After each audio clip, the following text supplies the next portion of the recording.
सबने पाया सारा, सबने पाया सारा। कुछ भूलों से हारा, फिर से जीते देश हमारा। गीता परिवार हमारा, गीता परिवार हमारा। जय भारत माँ, जय गीता माँ, जय भारत माँ, जय गीता माँ।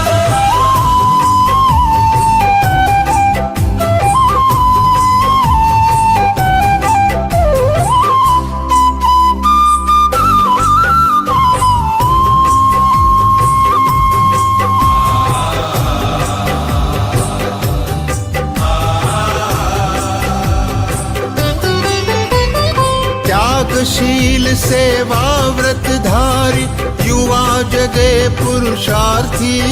जय भारत माँ, जय गीता माँ, जय भारत माँ, जय गीता माँ। त्यागशील सेवा व्रतधारी, युवा जगे पुरुषार्थी। वैज्ञानिकता विनय सभ्यता, स्वभाव हो निस्वार्थी, स्वभाव हो निस्वार्थी। देशभक्ति में तेजस्वी हो, फिर समाज यह सारा। गीता परिवार हमारा, गीता परिवार हमारा। जय भारत माँ, जय गीता माँ, जय भारत माँ, जय गीता माँ।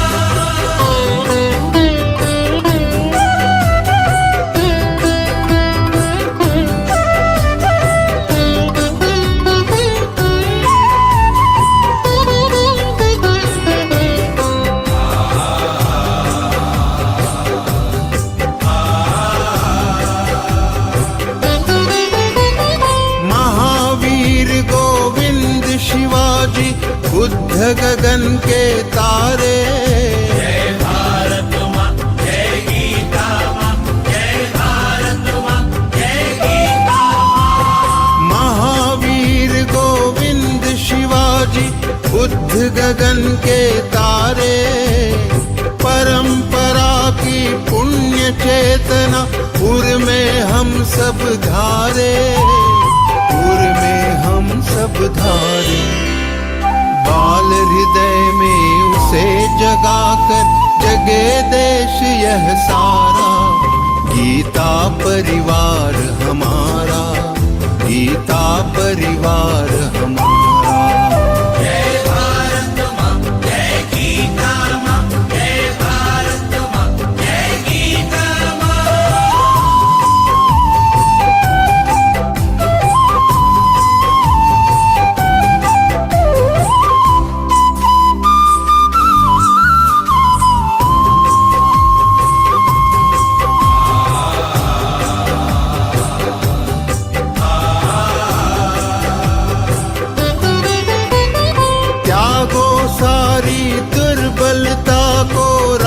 समर्थ बनाओ। जय भारत माँ, जय गीता माँ, जय भारत माँ, जय गीता माँ। त्यागो सारी दुर्बलता को, राष्ट्र समर्थ बनाओ। बंधु भाव समता ममता से, सबको गले लगाओ, सबको गले लगाओ। चलो विवेकानंद मार्ग पर, शुभ संदेश हमारा। गीता परिवार हमारा, गीता परिवार हमारा।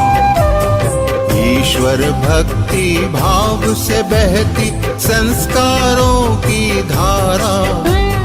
भारत माँ की सेवा में, गीता परिवार हमारा, गीता परिवार हमारा। गीता परिवार हमारा, गीता परिवार हमारा। गीता परिवार हमारा, गीता परिवार हमारा।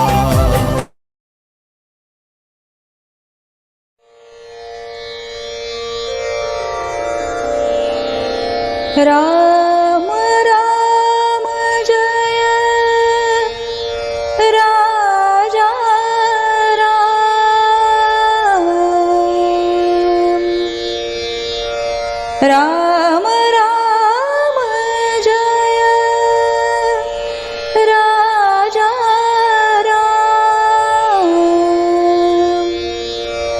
पावन भिक्षा दे दो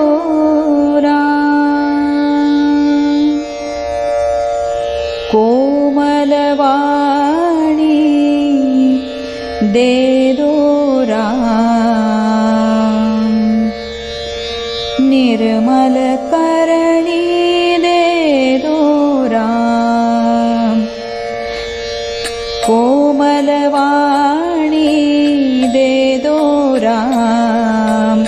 निर्मल करणी दे दो राम। प्रासंगिकमति दे दो राम। चतुराई भी दे दो राम।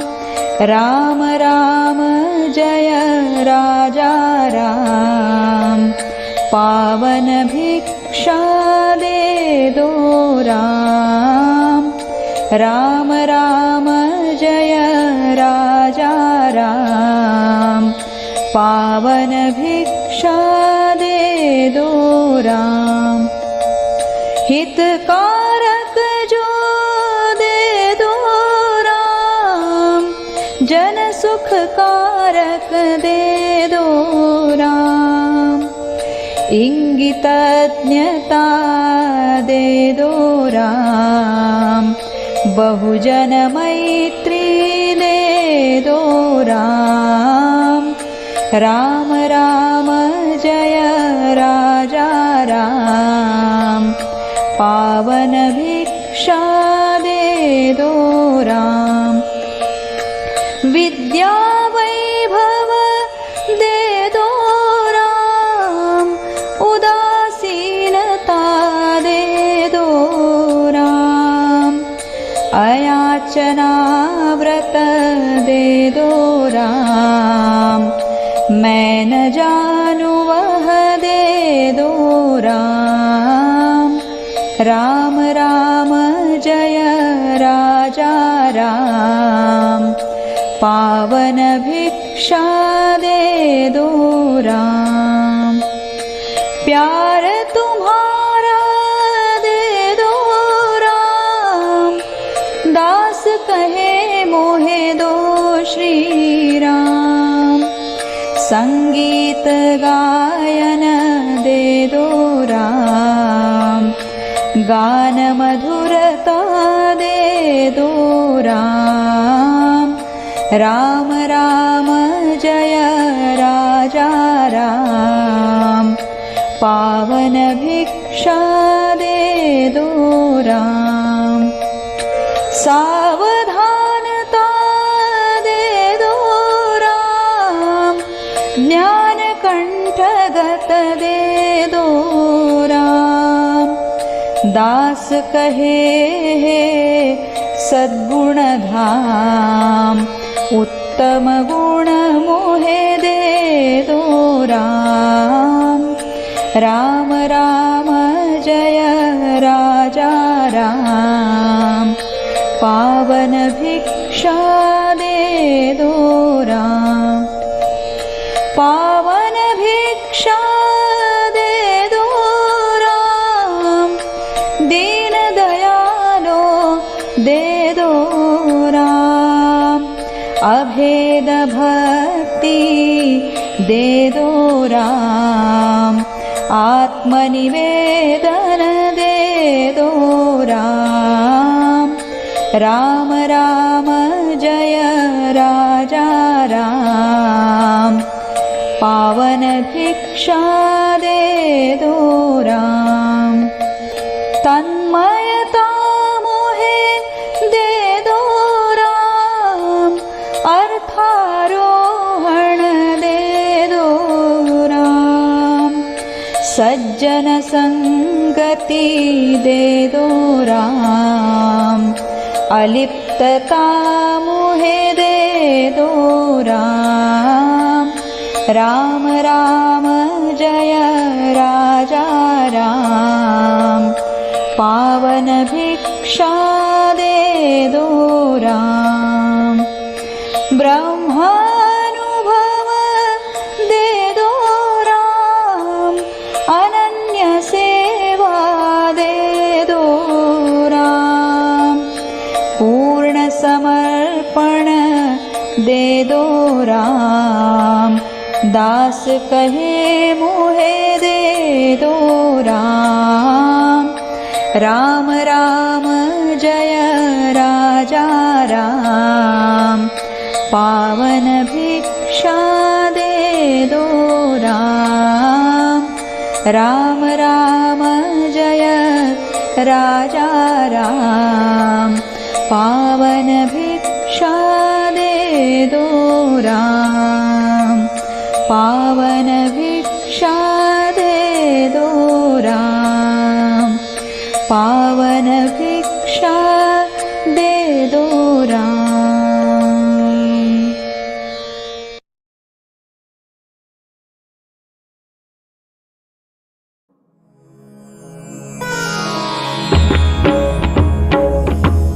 श्री गुरु चरण सरोज रज निज मनु मुकुरु सुधारी। बरनउ रघुबर विमल जसु जो दायकु फलचारी। बुद्धिहीन तनु जानिके सुमिरौ पवन कुमार। बल बुद्धि विद्या देहु मोहि हरहु कलेस विकार। जय हनुमान ज्ञान गुण सागर। जय कपीस तिहु लोक उजागर। रामदूत अतुलित बल धामा। महावीर विक्रम बजरंगी। कुमति निवार सुमति के संगी। कंचन बरन विराज सुबेसा। कानन कुंडल कुंचित केसा। हाथ वज्र और ध्वजा विराजे। कांधे मूज जनेऊ साजे। शंकर सुवन केसरी नंदन। तेज प्रताप महाजगवंदन। विद्यावान गुणी अति चातुर। राम काज करिबे को आतुर। प्रभु चरित्र सुनिबे को रसिया। राम लखन सीता मन बसिया। सूक्ष्म रूप धरि सियहि दिखावा। विकट रूप धरि लंक जरावा। भीम रूप धरि असुर संहारे। रामचंद्र के काज संवारे। लाय सजीवन लखन जियाए। श्री रघुबीर हरषि उर लाए। रघुपति कीन्ही बहुत बड़ाई। तुम मम प्रिय भरतहि सम भाई। सहस बदन तुम रोजस गावे।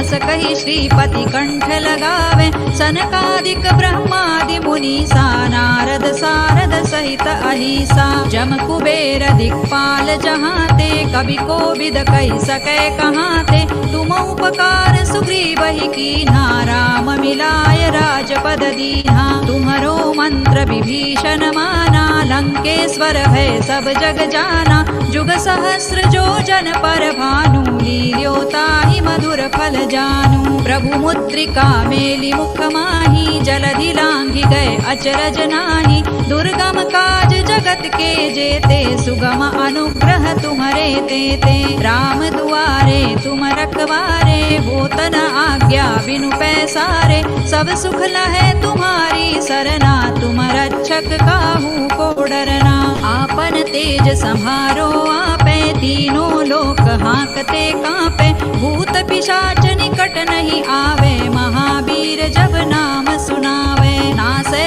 रोग हरै सब पीरा। जपत निरंतर हनुमत वीरा। संकट ते हनुमान छुड़ावे। मन क्रम वचन ध्यान जो लावे। सब पर राम तपस्वी राजा। तिनके काज सकल तुम साजा।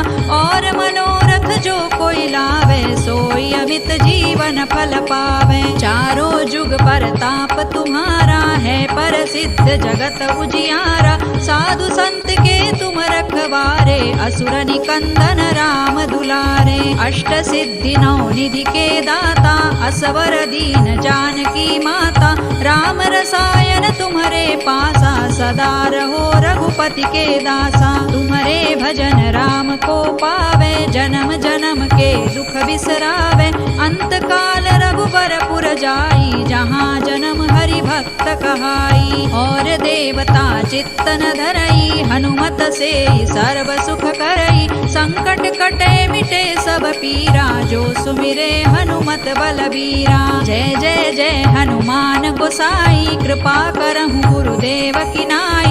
जो सत बार पाठ कर कोई, छूट ही बंदी महासुख होई। जो यह पढ़े हनुमान चालीसा, होय सिद्धि साखी गौरीसा। तुलसीदास सदा हरि चेरा, की जय नाथ हृदय महडेरा। पवन तनय संकट हरन, मंगल मूर्ति रूप।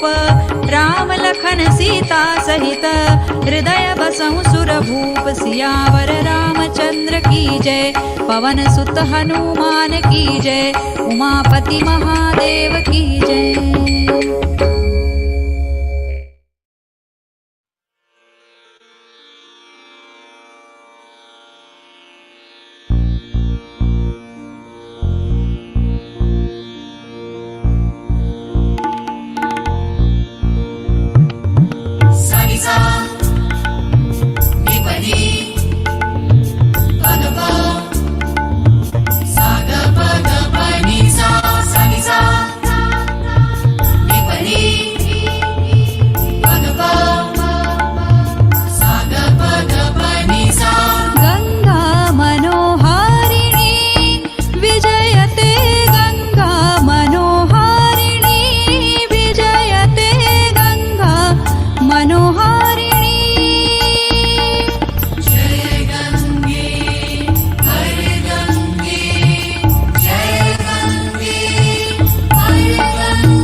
तपोविवशीभूता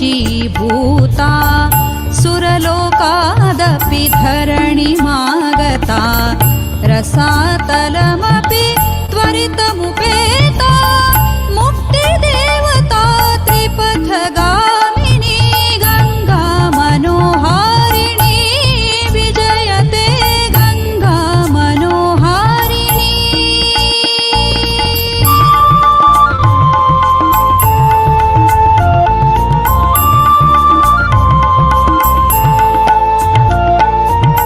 स्फटिक निर्मलं तुहिन शीतलं तरङ्गतरलं परममङ्गलं दिव्यं सलिलं वहति सलीलं मर्त्यलोके अमृतवाहिनी गंगा मनोहारिणी विजयते गंगा मनोहारिणी।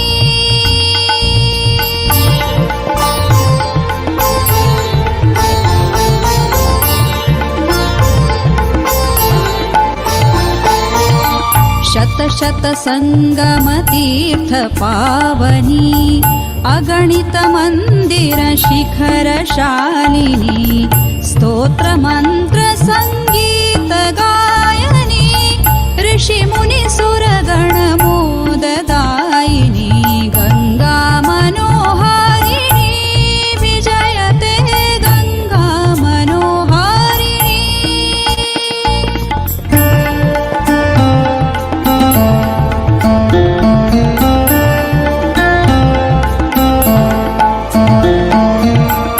भवतु निवासो गंगानीरे शुचि गंभीरे क्वापि मंदिरे यातु शरीरं गंगानीरे गंगा माता मोक्षदायिनी गंगा मनोहारिणी विजयते गंगा मनोहारिणी।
संस्थापकं वीरम्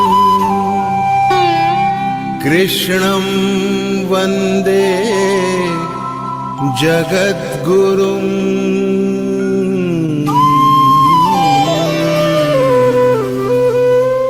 ईश्वर भक्ति भाव से बहती संस्कारों की धारा, भारत माँ की सेवा में गीता परिवार हमारा, गीता परिवार हमारा।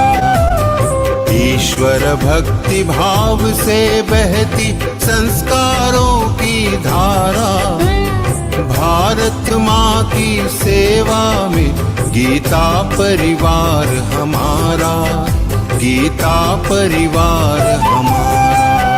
जय भारत माँ, जय गीता माँ, जय भारत माँ, जय गीता माँ।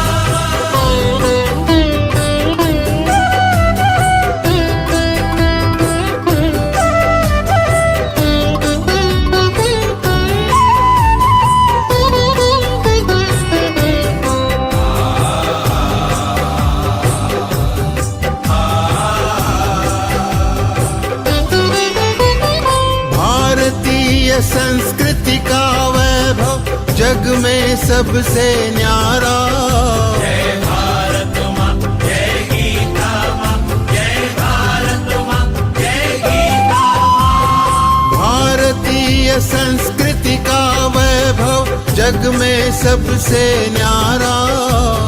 ज्ञान और विज्ञान यहीं से सबने पाया सारा, सबने पाया सारा।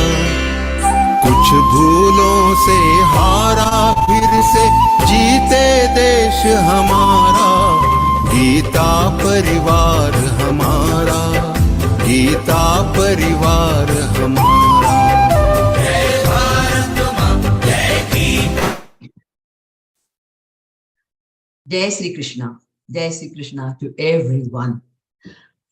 Om Guru Bhyo Namaha.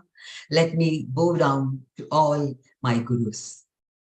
A warm welcome to all sadhakas who have assembled here for the interpretation session of first part of second chapter named Sankhya Yoga. When Arjuna is wailing in self-pity and finding all reasons not to go for war. This chapter also tells us, unless we surrender completely, we cannot become a disciple. We need to forego our ego to become a good disciple. We all are really blessed to be associated with Geeta Parivar. Now it's time for prayer. Prayer is an integral part of our culture and it's an expression of our devotion. And today, Dr. Anita Patilji from Ichalkaranji, Maharashtra, is going to recite Arambha Prarthana. Maybe I have pronounced the place wrongly, I don't know. Anyway, Didi is a pediatrician by profession. Anita ji joined Geeta Parivar in February 23, that is this year, just 3 months back, and is doing seva of technical assistant. She loves to explore new things. Didi is a motivation for all the L4 sadhakas, as she just joined in February this year and already is doing seva. Those who have not become a sevi yet, please think of becoming Geeta Sevi. Let's invoke the blessings of Lord Krishna. Anita Didi, please. Jai Shri Krishna.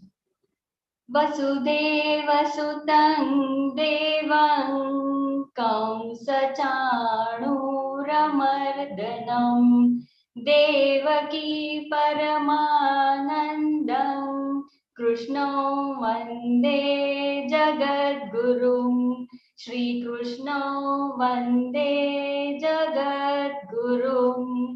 Jai Shri Krishna. Thank you, Didi, for that melodious prayer. Now it's time for Deepa Prajwalan. Asato ma sadgamaya, tamaso ma jyotirgamaya, mrityor ma amritam gamaya. Om Shanti, Shanti, Shanti. This prayer says, please lead me from false to truth. Please take me from darkness of my heart to the light of knowledge. Take me from fear of death to that which is deathless. Let's light the Deepam of knowledge by doing Deepa Prajawalan. May I request Rajeshwari Ramakrishnan Didi from Tirupur to do the honors.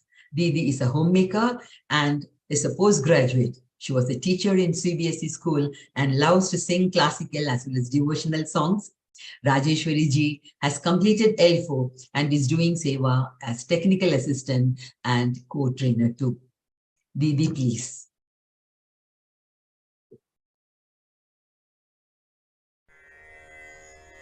निषिद्धैरप्येभिर्लुलितमकरन्दो मधुकरैः करैरिन्दोरन्तश्छुरित इव सम्भिन्नमुकुलः विधत्तां सिद्धिन्नो नयनसुभगामस्य सदसः प्रकीर्णः पुष्पाणां हरिचरणयोरञ्जलिरयम् शरदिन्दुनिभां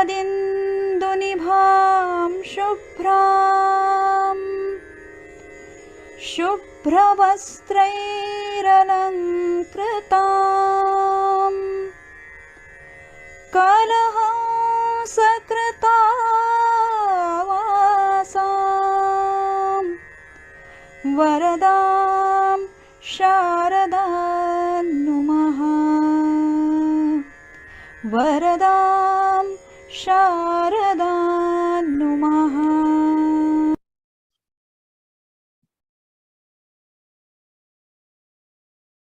Thank you, Didi. That was a very beautiful devotional Deepa Prajawalan. Now, as you all know, on 2nd June, our 26th batch of new online Geeta classes are starting, and you may inform your friends and relatives to join Geeta Parivar for learning to recite Geeta flawlessly. I would like to inform all the participants that you may ask questions once the session is over. Raise your hands only after the session is over, please. Now, it's time for the most anticipated part of this session. Our speaker for the day is Senior Trainer of Geeta Parivar, Shraddha ji Raodeo.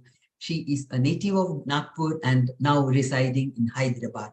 Didi is an electronic engineer and has a postgraduate diploma in IT management.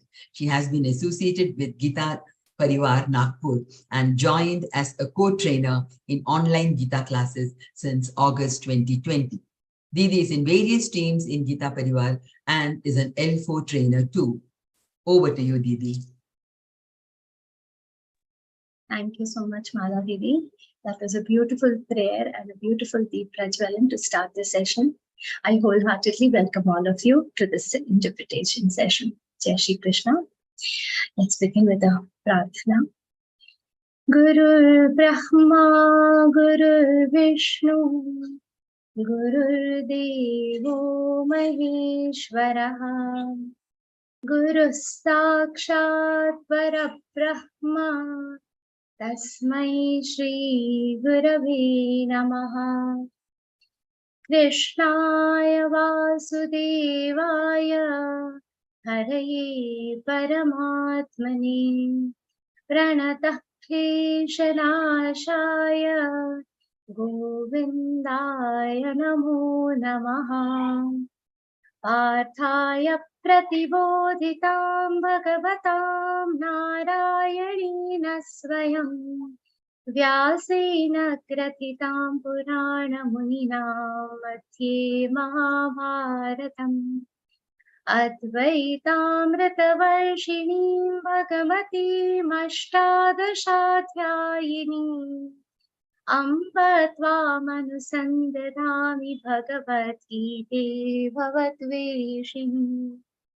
Om Shri Gurave Namaha, Shri Krishnaya Namaha. Hari Om. So, welcome again, all of you. We all are we all have started a life-changing journey, and we all are trying to understand Bhagavad Gita.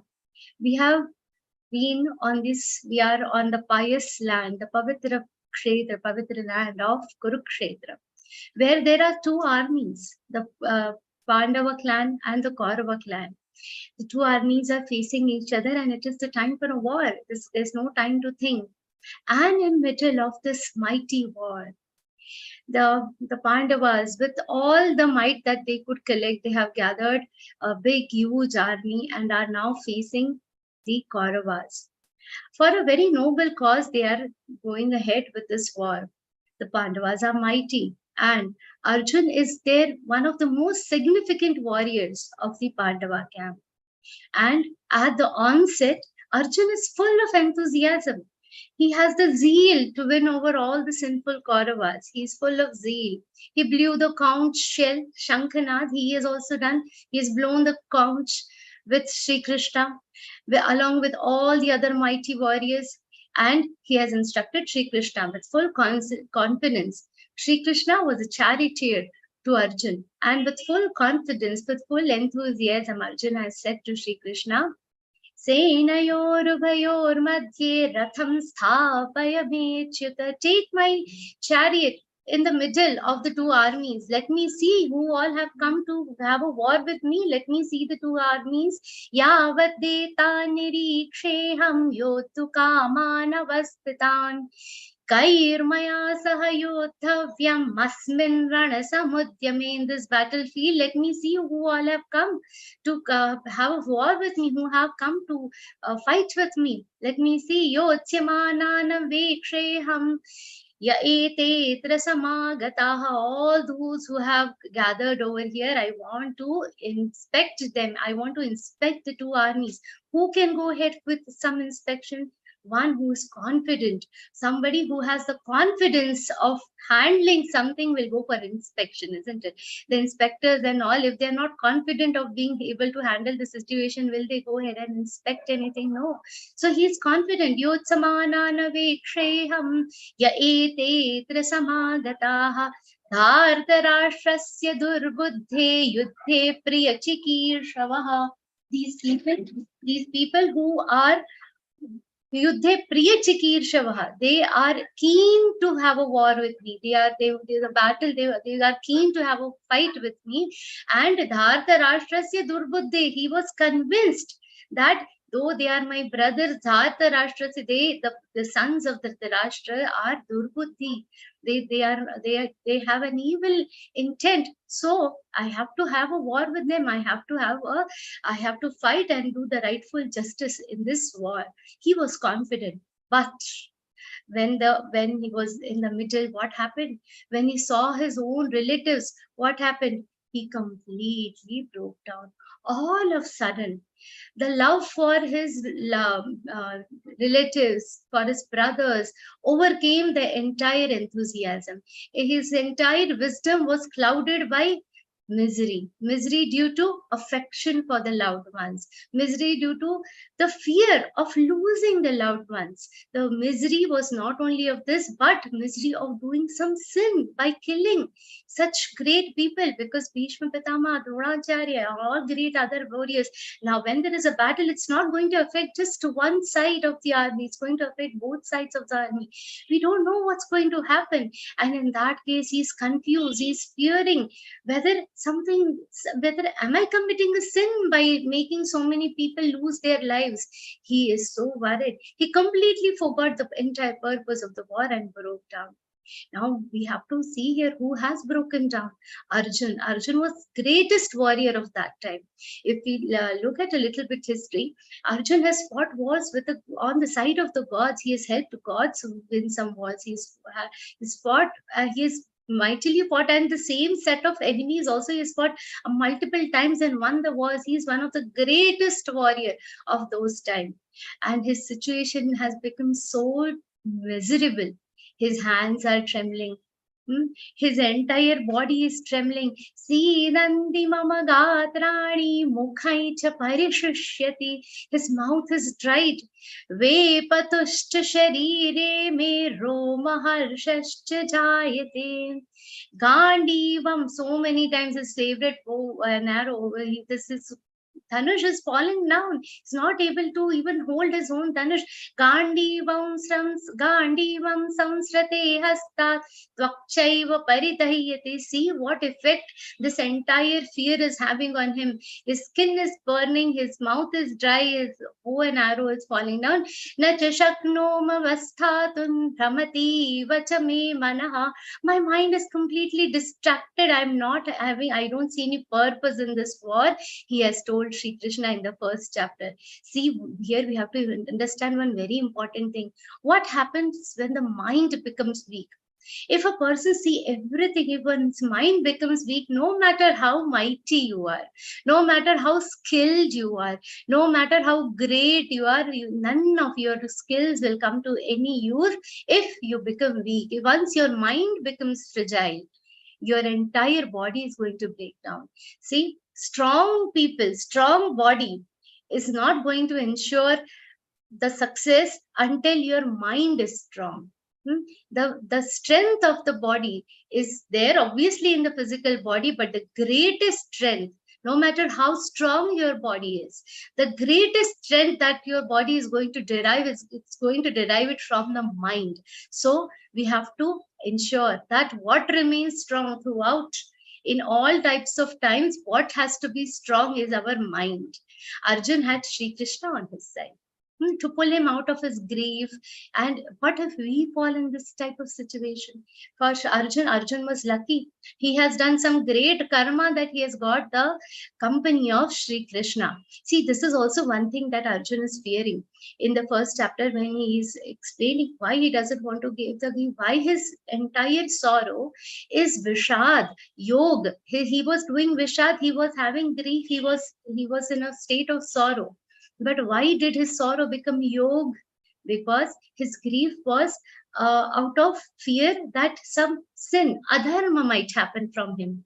It was definitely out of ignorance, out of compassion for his loved ones. But at the same time, he was also fearing, if I do so many sins, Shri Krishna, I might lose your company also. He was fearing that getting the company of Shri Krishna in his life was one of the biggest boon. Some past deeds that he has done, he has got the blessing of Shri Krishna, being in the company of Shri Krishna. He's worried, if I kill all these people and if something bad happens from me, he's worried. He's worried about his own clan, his family being destroyed. He's worried that the name of the family might get destroyed. He's worried about his entire focus is not only on personal sorrow, but the sorrow that might come to the society, the sorrow that might come to the family, the sorrow that might come to his dharma. And in all this, he's fearing that I might, Krishna, you might also leave me. This Bhagavad Prem that he has got in his life, he was scared of losing it. That is why his Vishad has become Vishada Yoga, Arjuna Vishada Yoga. And at that point of time, Swamiji says, Rona hai to Arjun ke jaise ro, for the society. Your entire concerns should be for the society. Your entire concern should be for the following of your dharma. The entire concern should revolve around dharma. And Shri Krishna was there to enlighten Arjun. And if we fall in this kind of situation, what do we have on our side? Krishna Rupi Geeta is on our side. Jayatu Geeta Vangmay Krishna Murti. Geeta is a literary incarnation of Bhagavan Shri Krishna. If Geeta ji is with us, Shri Krishna, in his Geeta ji, as I said, it is a literary incarnation of Shri Krishna. Bhagavan Krishna itself, in the form of Geeta, is there to guide us. He is by our side. If we follow Geeta appropriately in all situations, we will also be, always on the right path. Now, the advice of Shri Krishna starts from the second chapter. But this entire background, why we need, if the advice is starting from the second chapter, then why do we need to understand? Because unless we understand the situation that Arjun was in, we cannot understand the divine knowledge of Bhagavad Gita. Unless we put ourselves in the shoes of Arjun, unless and until we feel ourselves, unless and until we feel the compassion, the misery, the ignorance that Arjun was experiencing, we cannot get the true essence of Bhagavad Gita.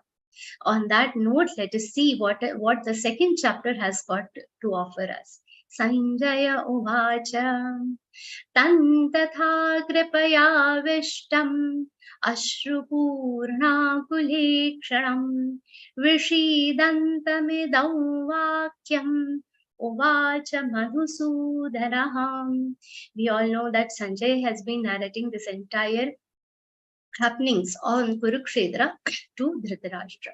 Sanjay here says, Tan tatha kripaya vishtam, kripaya avishtam. How is Arjun completely clouded by the compassion for his relatives, completely clouded by ignorance? Kripaya vishtam. Ashrupurna kulekshanam, full of tears. His eyes is full of tears, so much so that he can't even clearly see with those tearful eyes. He is crying. That's a mighty Arjun. Every time you should remember, mighty Arjun is so full of tears, he is not able to see properly. Iksha, his eyes are full of tears, blocking his vision. Vishidantamidau vakyam. Uvacha Madhusudanaha Vishidantamidau Vakyam. Shri Krishna is telling what he has told. Now here, very, very important. Here Sanjay could have just said Vishidantam Uvacha Madhusudana. Why the word Vakya? Because what Shri Krishna has said here is not something ordinary. He has already, he's trying to prepare Dhritarashtra. What I'm telling you is going to be an extraordinary teachings from Shri Krishna that we are going to listen. Hence the word Vakya here. When something important is being told, he's telling, Vishidantamidam Vakyam. Uvacha Madhusudanaham. One very important thing, the adjectives that are used for Krishna and Arjuna throughout Bhagavad Gita are very enlightening, are very interesting to study also. Here, Shri Krishna has been addressed as what? Madhusudana. Madhusudan, the slayer of the demon Madhu. Just like how Shri Krishna has destroyed the Madhu demon, may he destroy the demon of attachment and ignorance that has gripped Arjuna. Arjun's wisdom is in the clutches of ignorance. It is in the clutches of attachment. And may this demon of attachment and ignorance be destroyed by Madhusudana. See the beauty of the word Madhusudana there. And this situation is so grave. It is really grave. See, let us take a small example. We are in the month of May. May is a season of marriages.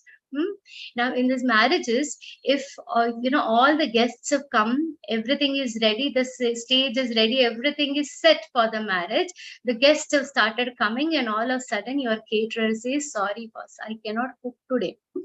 I am not in a position to cook. What will be your situation? The guests have already arrived. What food will I give them? The barat aa gayi, khana kya denge? And the caterer, no. I can't cook, sorry. I've completely forgotten all cooking. Siddhanti Mama Gatrani, I cannot cook. I'm putting all my karchi, chamcha, everything. I'm leaving and I'm leaving. What will you feel? Imagine, that is such a small situation. Here there is a war. 11 Akshoni Sena. And the greatest of the warriors says, I will not fight. Oh, what should we do? See, the entire gist of Mahabharata is Bhagavad Gita. The expansion of Bhagavad Gita is Mahabharata. Throughout Mahabharata, wherever we see Shri Krishna has said anything, it is said as Vasudeva Uvacha, Krishna Uvacha. So these names, simple, the names that the person Shri Krishna has are used. But in Bhagavad Gita, it is said Shri Bhagavan Uvacha. During the narration of Bhagavad Gita, Shri Krishna is not Shri Krishna, just Shri Krishna, but Bhagavan Shri Krishna. We have to see. So that is why Swamiji always says, Geeta ka Vistar Mahabharata hai. And here in particularly Bhagavad Gita, Shri Krishna is the divine God personified. in the form of Shri Krishna, who has given this entire divine message for the humanity.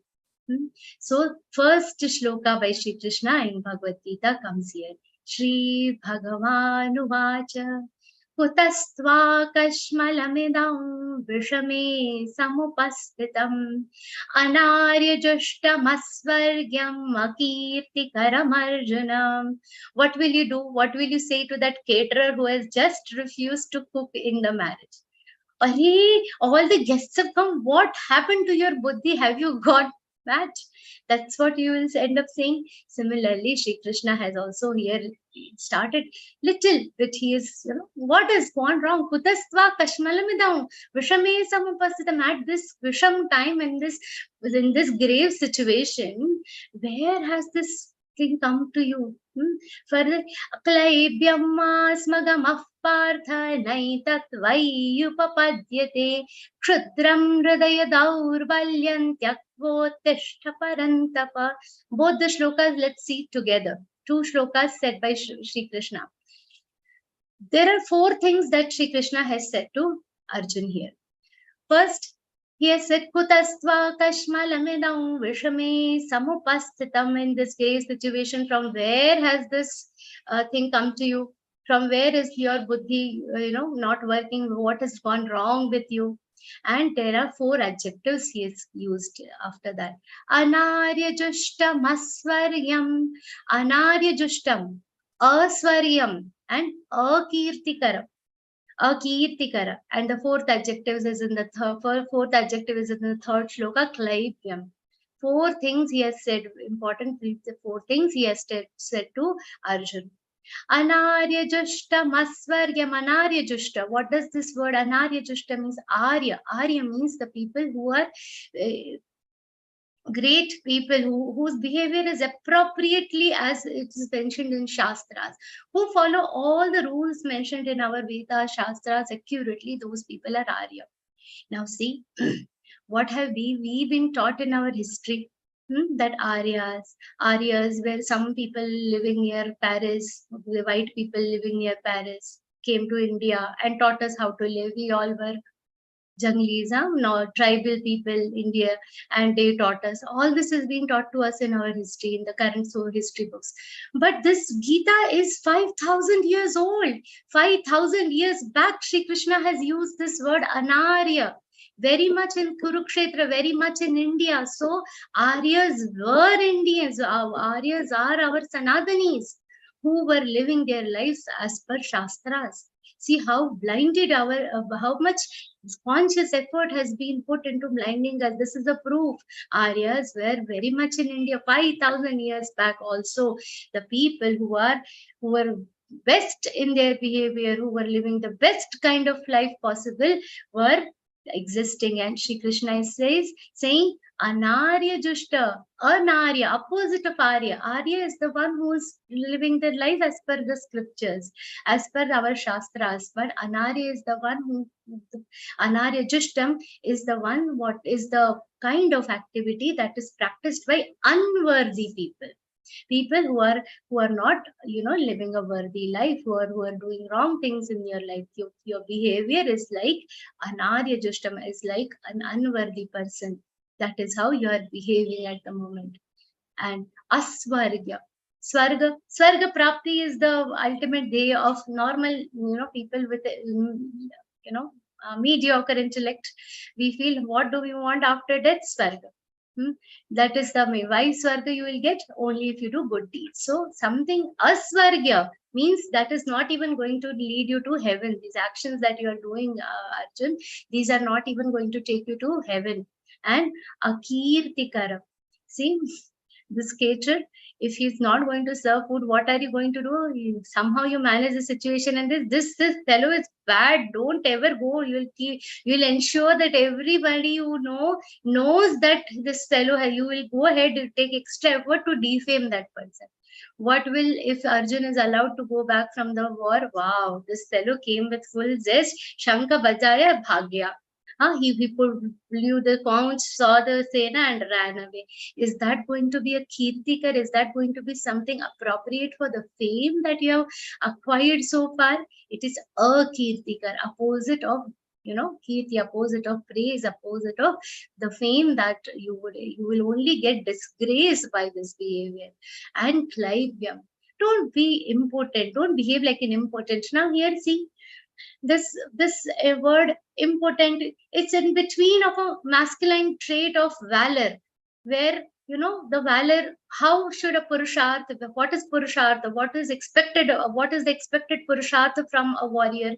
Go in the fight, battle with full courage. That is it's considered a masculine trait. The feminine trait of compassion, motherly love, even the compassion for these sinners, these terrorists. See, Atatayina, this is Arjun's word only. I'm not calling the Kauravas terrorists, okay? Arjun has called them terrorists, Atatayina, in first chapter we have seen. The compassion for terrorists, is that justified even as a motherly trait? Will it be justified, compassion for terrorists? No. So your behavior is neither of a Purushartha nor of the somewhere in between. Don't have this important behavior.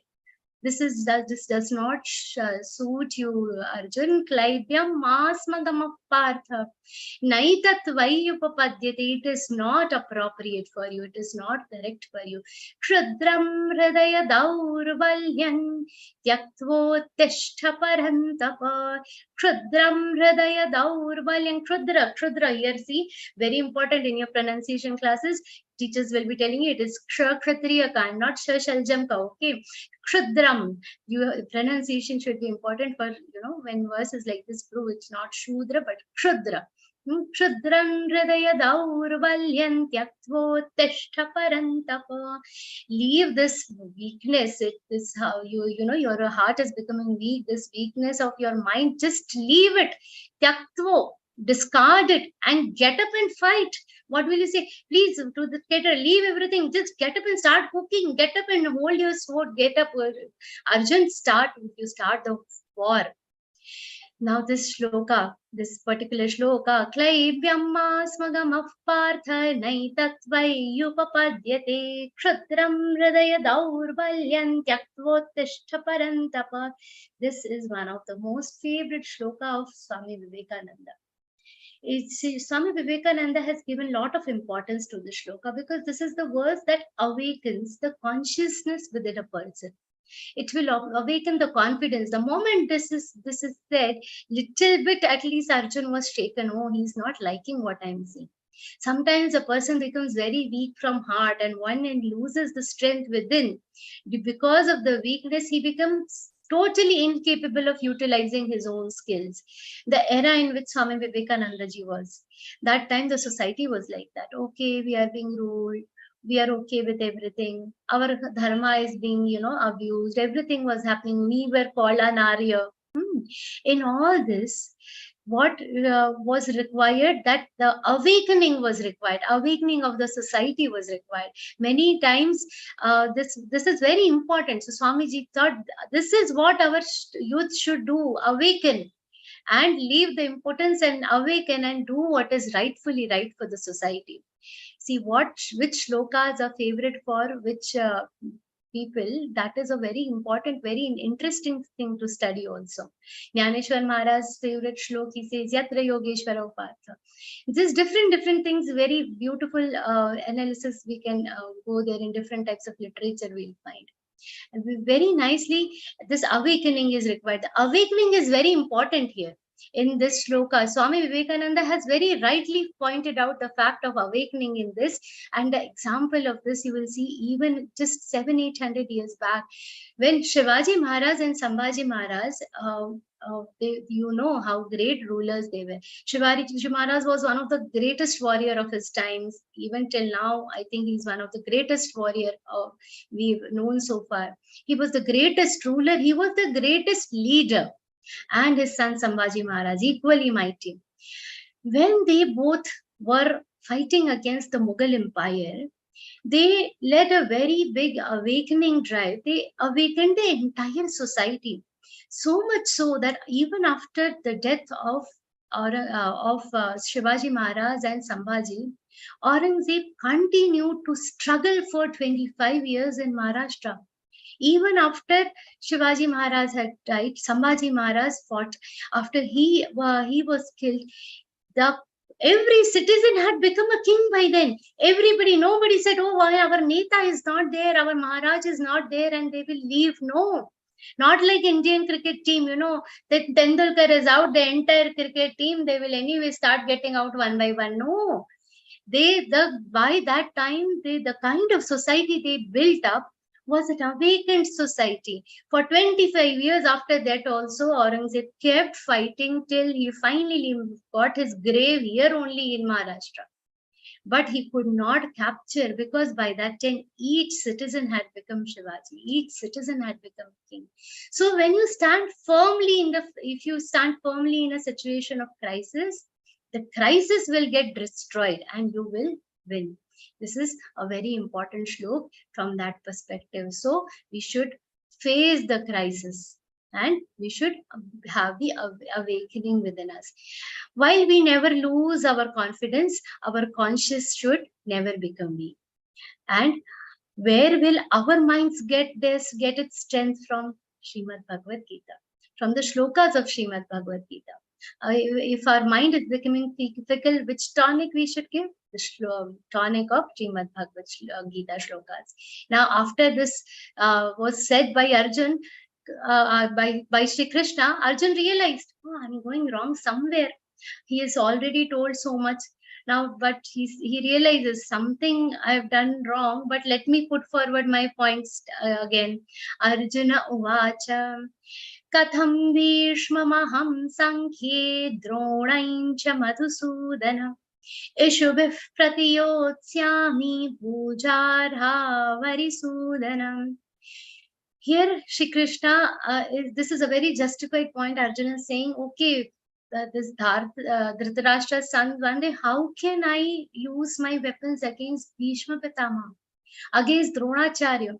After the death of Pandava's father, King Pandu, who has loved the Pandavas the most? Bhishma Pitama. When they returned from the forest, everybody, see, Dhritarashtra was never going to accept Pandavas. He never loved them at all. And everybody else obviously liked Pandavas, but the fatherly love that Pandavas have got is from Bhishma Pitama. When this Lakshagraha thing had happened and everyone started believing that the Pandavas are dead, Bhishma Pitama had locked himself in the room for so many months. Dhritarashtra cried, but it was Magar Machki Kasu, crocodile tears. It was not true. Vidur also cried to show people that he's sad, but he knew he was the one who had saved them in the Lakshagraha. He knew they are alive, but he cried just for the sake of crying. He should also not let anybody know what he has done and they are alive.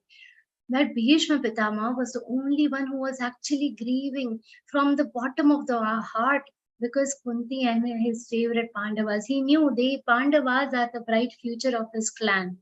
And he was the only one who was crying. Everybody, all the Pandavas, so much so that in the end, Vidur was helpless. He went in the room of Bhishma Pitama, locked in there, oh, don't cry, don't worry, they are alive, he had to tell.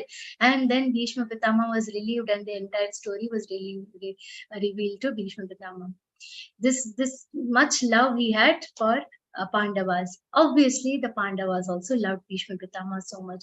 Dronacharya, Arjun has always been very grateful to Dronacharya. Arjun has always maintained one fact that whatever he is because of Dronacharya. Whatever education Dronacharya has given to Ashwatthama, more than that Arjun has received from Dronacharya. Rightfully, he had no will to fight against the Dronacharya. And even in Mahabharata war, we see that the day Dronacharya was killed, Arjun was very upset with his own clan that no, you did a wrong thing by killing him when he was in a Dhyana Avastha. You did a wrong thing. He was very upset. He was very loyal to Dronacharya. He always maintained that respect for him. And he further continues, Guru Nahatva hi mahanubhavan Shreyo bhoktam bhaiksamapi haloke Hatvarthakamanstu Guru nihaiva Vunjiya bhogan hridirap pradigdhan. I don't, if this entire kingdom is coming to me by killing my guru, by this great people like Bhishma Pitama and all the other great warriors, I don't want this kingdom. Hatvartha kamastu guruni eva bhunjiya bhogan rudira prating. Even if I become the king, what I will see around me, I will feel as if these are all blood tainted land. This will be for me. Rudira pradigna. This is going to, it will always remind me of this blood tainted sword, this battle I will never be able to enjoy. He was a pure soul.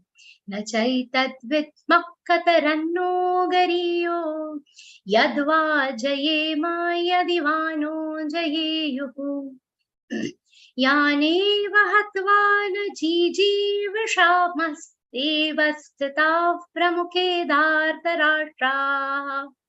Now see, initially his sorrow was only for Bhishma Pitama and Dronacharya. Gradually, it is going towards Dhritarashtra's sons also. Nachaitat vitmakataranno gariyo yadva jayema yadivano jayeyuhu. I am not understanding. Nachaitat vitmakataranno gariyo. I am not understanding what is right for me. Here is whether me winning them, whether our side winning the battle or they winning us, which will be more better, I cannot choose. Now I have lost that entire wisdom to choose whether which side winning is good for us. I'm not able to choose, and I do not wish to live jiji vishama na jiji vishama. I don't wish to live without whom devastata pramukhe dhartarashtraha. I cannot imagine living a life after killing the sons of Dhritarashtra. See, no matter what Kauravas thought for Pandavas, Pandavas have always considered them their brothers, belonging to the same clan, belonging to the same family. That dignity they have always maintained, and hence they are always more respected, because irrespective of what they got from Kauravas, as a part of their dharma, they have always fulfilled this basic etiquette of loving their family members, no matter what was happening. It was impossible for Arjun to live after killing them. And while Arjun was constantly lamenting, he was deeply worried, very, very anxious. Shri Krishna was what? Quiet. I just can't imagine what Shri Krishna might be doing when Arjun was constantly telling about all this, how he must be feeling. But not a single word he has uttered. And Arjun is profoundly crying. Why? Because Krishna knows perfectly when to talk. See, what to talk is another thing. When to talk, everybody should understand. See, when a patient goes to a counselor, the counselor will wait for the patient to complete everything before understanding what the patient has to say.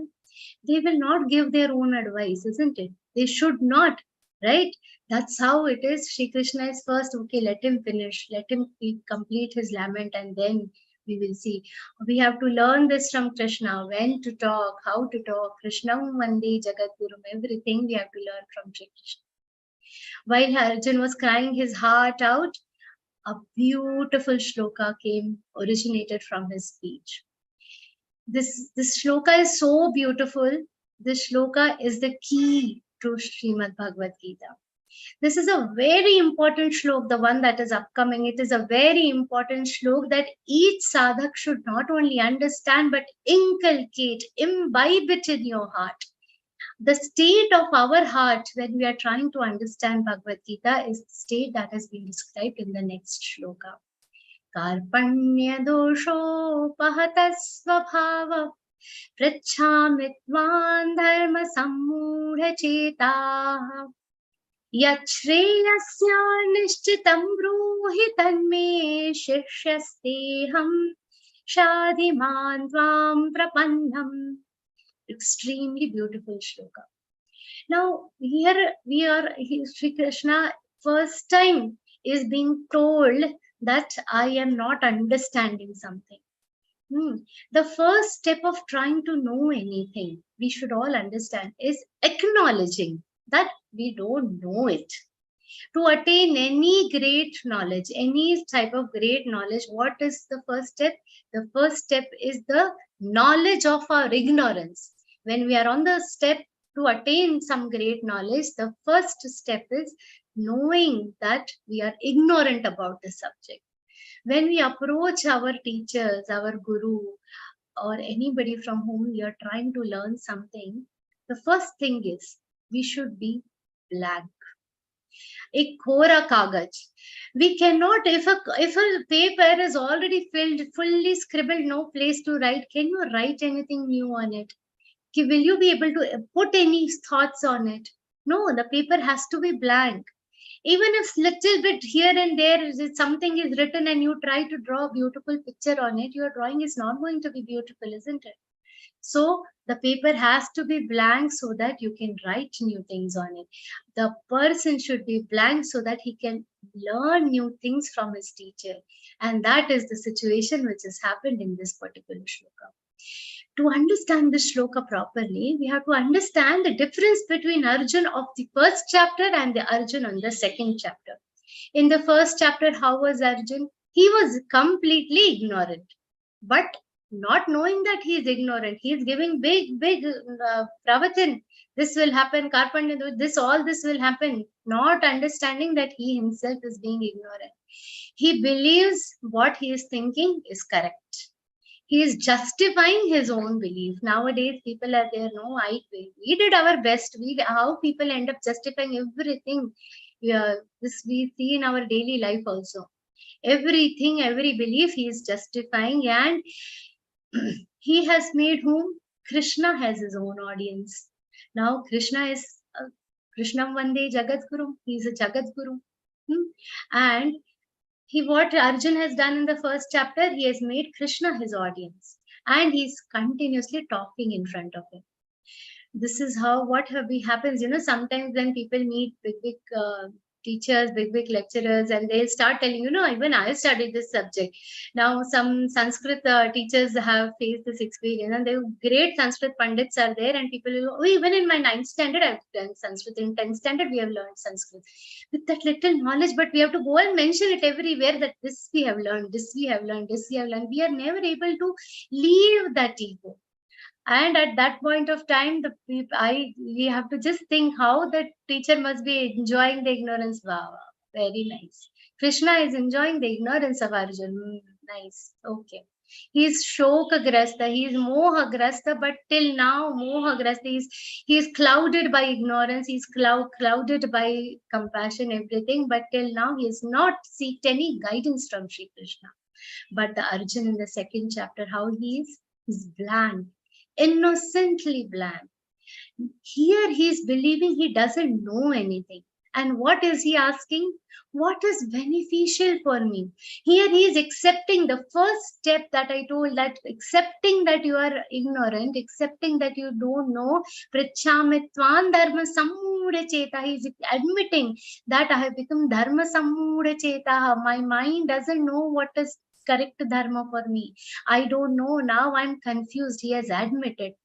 And see, when you go to doctor, here what Shri Krishna, what Shri Krishna is being asked? You tell me what is yat shreyas kyan nishchitam bruhi tanme. You tell me what is right for me, what is correct for me, what is shreyaskar for me, that you tell me. When you go to doctor, what do you tell? Give me this medicine. Will you tell, please give me paracetamol? That type of patients are also there. Okay, please give me one paracetamol. Give me this medicine. That type of patients are also there. Will they get an effective treatment? No. Similarly, here Shri Krishna is being told, you tell me what is right for me. What Arjun is saying, yat shreyasyan nishchitam bruhi tanme. You tell me what is right for me. He's not telling, give me this, tell me bhakti yoga, tell me karma yoga, tell me jnana vijnana yoga, atma sanyama yoga. He's not telling, tell me this, tell me that. He's telling, you tell me what is right for me. That is what we should ask our teachers. That is how our attitude should be.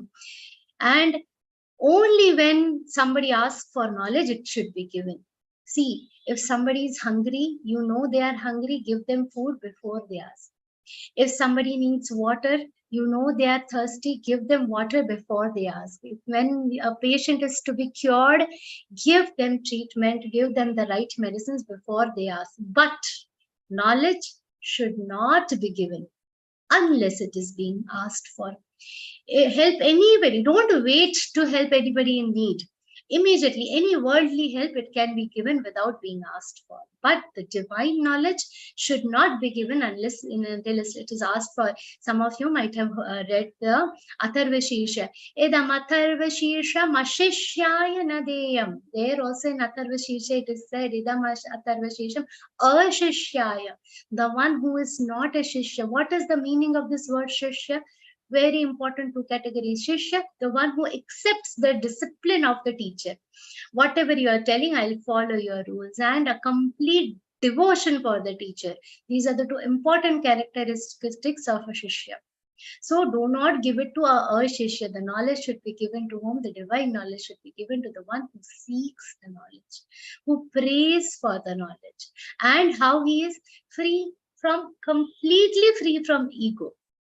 See, there should be some level of eligibility in a student also. Suppose you have to fill a vessel with water. The vessel, if you put it upside down, will you be able to fill it? Or if you've already put something in the vessel, if there is a glass and you are already full of water and you want a glass of milk, in the same glass, is it possible to fill the glass of water with milk again? No, because the glass is already full. If the vessel is upside down, you cannot fill it. If the vessel is full, you cannot fill it. One has to be empty. The Shishya has to be empty. The seeker, the disciple has to be empty and straight, empty and free of ego. What Arjuna says here, tell me what is best for me. A patient cannot tell the doctor what medicine to give. What he will say, what is good for my health, that you give. Okay, do I need a surgery? Here he needed intravenous injection, Arjun needed. So when you need a surgery, I need a medicine, what intravenous injection I need or a normal injection I need, what I need, whatever is best for my health, you give me. That's what we'll ask the doctor. Just like that. Every Jivatma, every person, everyone, each individual should ask the God, what is Kalyan Karak for me? What is beneficial for me? Let that come in my life. When we are in front of God, what do we pray? मुझे पैसे दे दो, मुझे बुद्धि दे दो, मुझे ये दे दो, मुझे वो. We don't even know. We are so alpa buddhi. We don't even know what is good for us. We have to become blank. And the most beautiful words of this shlok. Shadi mandvam prapannam. I completely surrender to you. I take refuge in you. You are Krishnam Vande Jagadgurum. Shri Krishna Sharanam Mama. Shadi mandvam prapannam. I am in your shelter. You are my ultimate refuge, is what Arjuna is saying here. This is the attitude which we should have, all of us have when we are learning Bhagavad Gita. So many people, keep asking me, Didi, what do you read to understand Bhagavad Gita? Which are the books you refer to? Very clearly. No amount of books, how many amount is you should read? Lot of books. Very Gita plus entire literature you read. Everything you should read. That is extremely important. But unless this attitude comes in a sadhak, no amount of books, no matter how many books you read, no knowledge can come to us. Because if we are reading, I already read all 18 chapters daily. I'm already reading all 18 chapters daily. This is Mukhogata, I'm Kantastikar, I'm already a Gita Pratipalana, everything I know. Now I want to understand the meanings better, which book to read. Don't help. We should be blank. There is one beautiful example I had heard in one of the speeches of Swamiji. Dongre Maharaj, he was a great Vakta of Śrīmad-Bhagavadgītā. There were many people who had great knowledge of Bhagavad, but they all came to Dongre Maharaj. Why?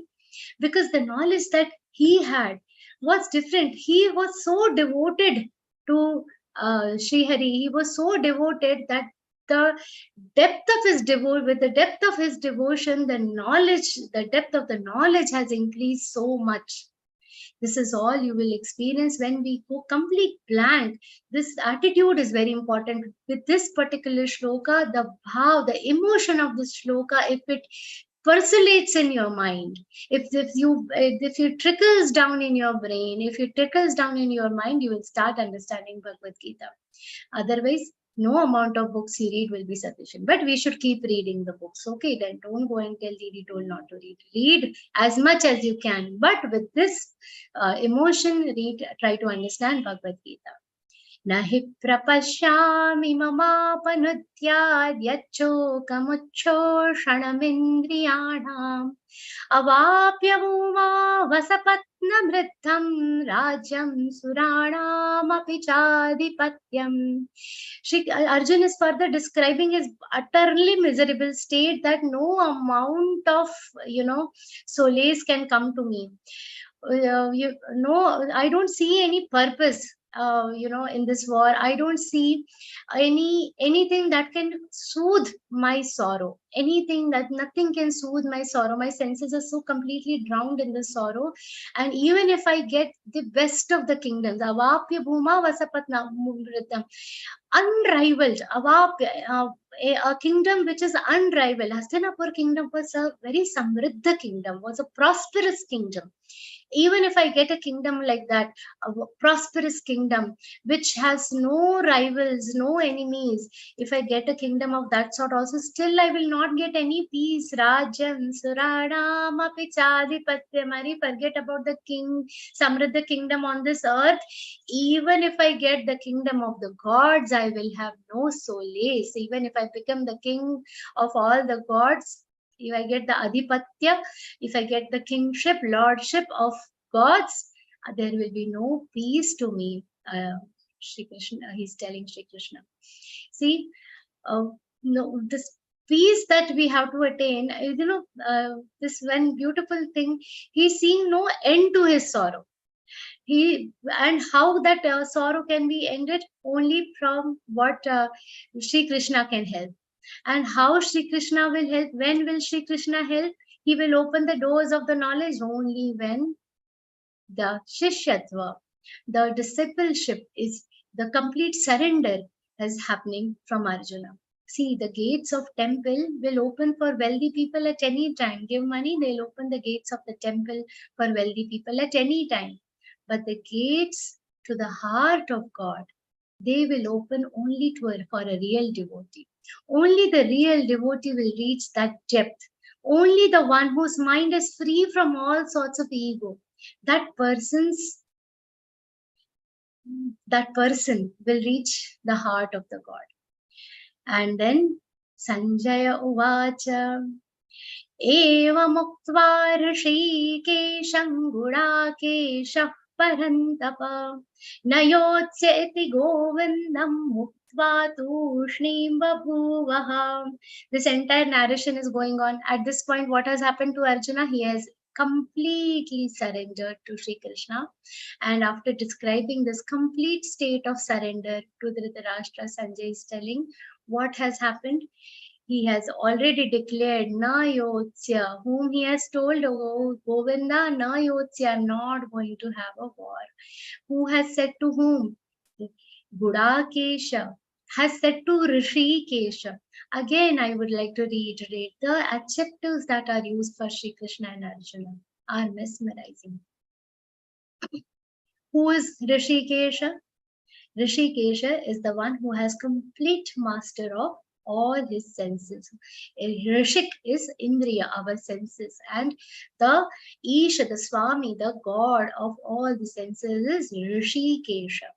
And Gudakesha is the one who has a complete control over his sleep.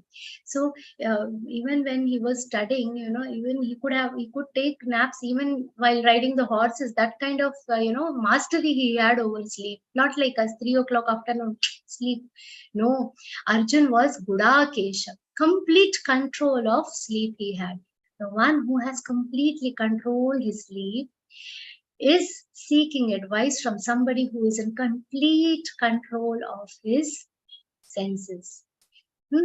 So the one who is in complete control of sleep, he is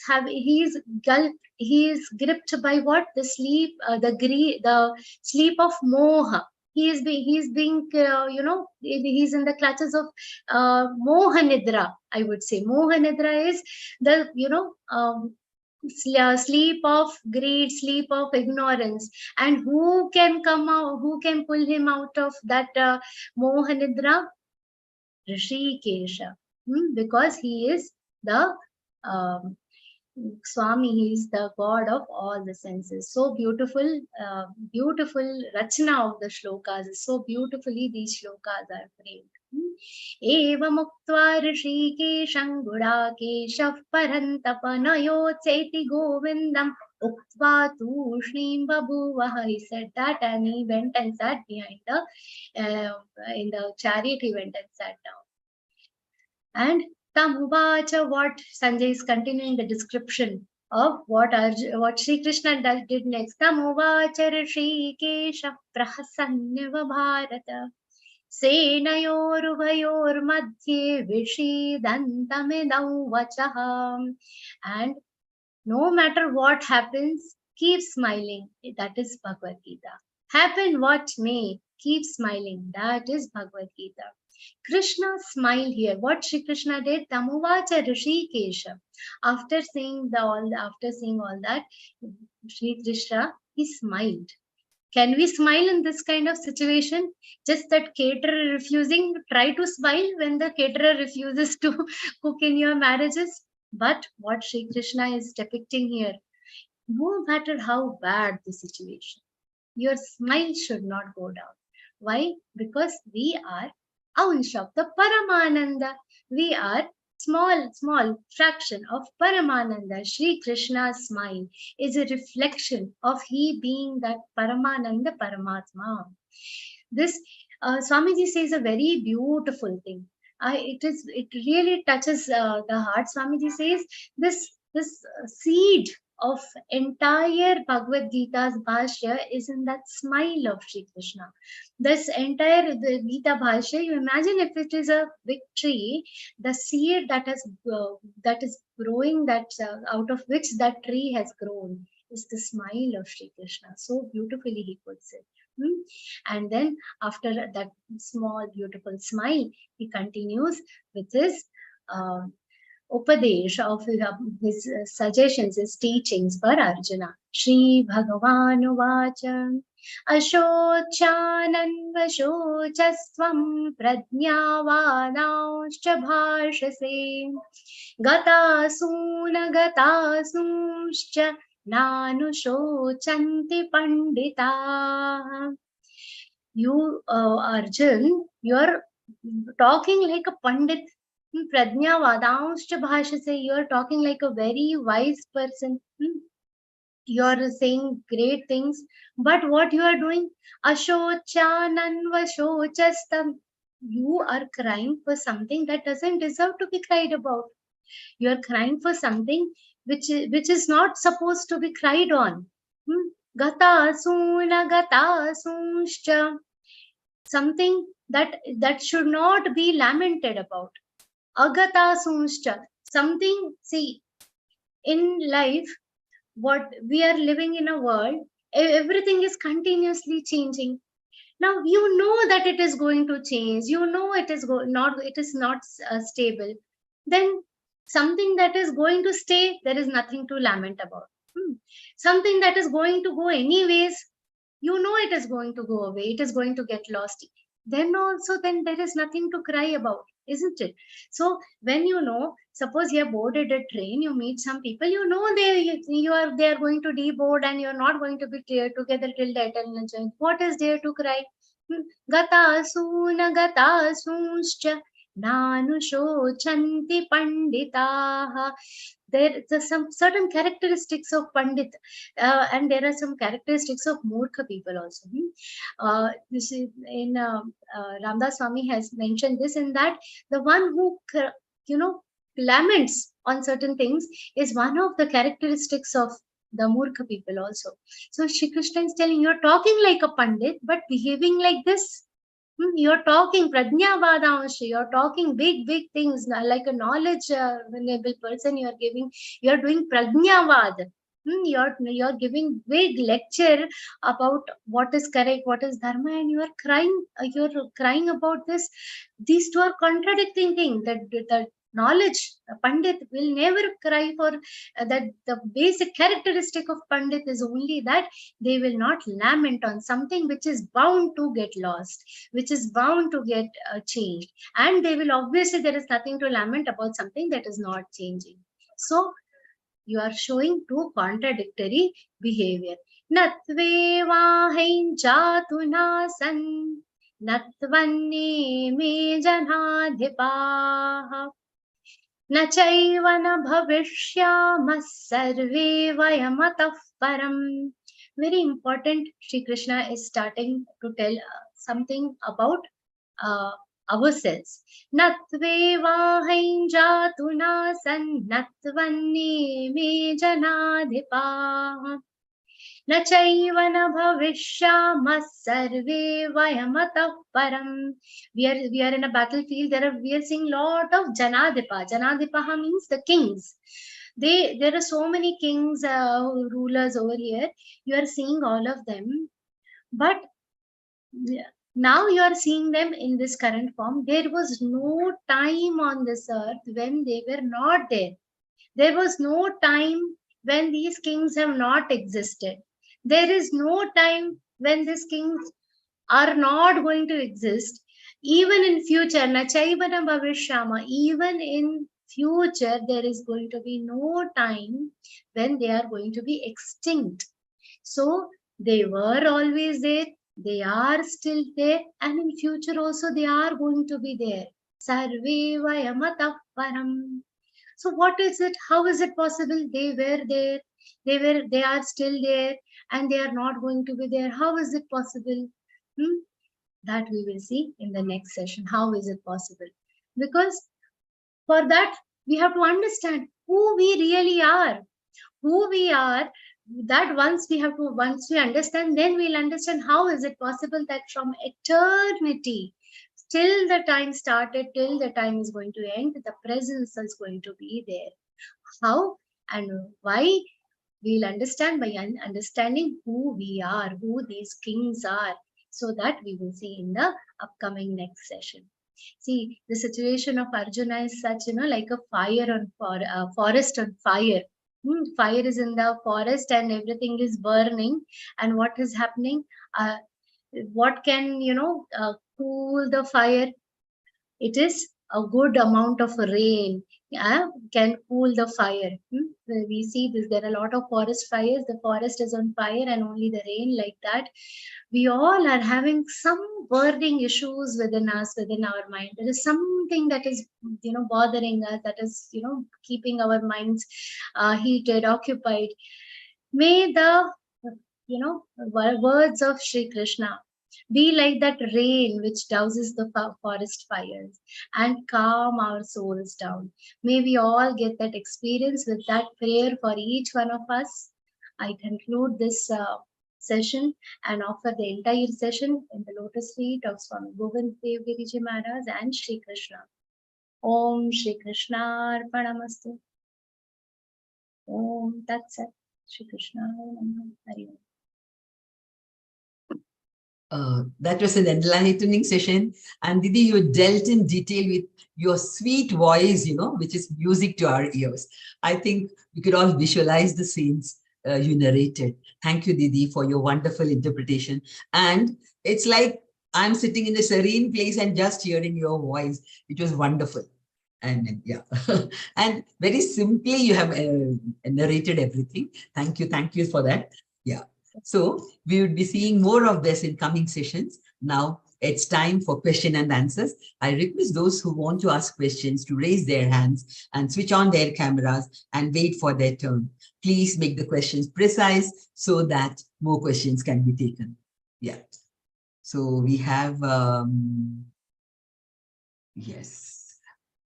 If anybody has any questions, they can raise their hand. Yeah, Chandrakantji, I think one I could see. Yeah, Chandrakantji, yes. Yeah, you have to unmute, Bhaiya.